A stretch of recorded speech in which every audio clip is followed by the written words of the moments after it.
je još jedan prijatelj Slavuja, naša Adila Odobašić, koja će izvesti pjesmu Šta mi nosi proleće, a potom ćete čuti pjesmu Iako je uveliko večer. Dobro jutro u izvedbi našeg hora.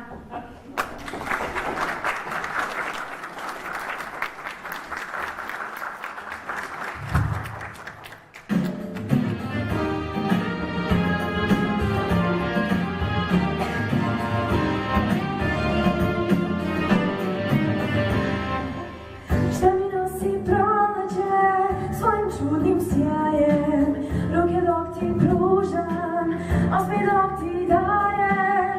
Rađa li se prva ljubav između nas dvoje? Ja bez sebe mira nemam, ludo puca srce moje.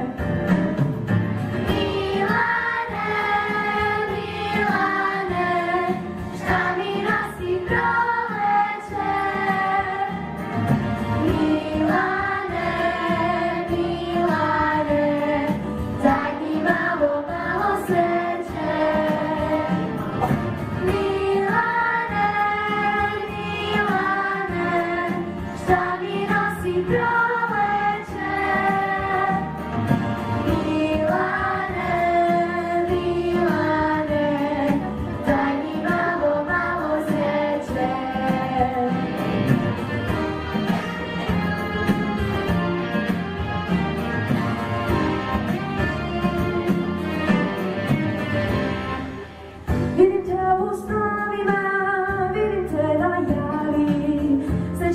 u školi, vidim te u tami.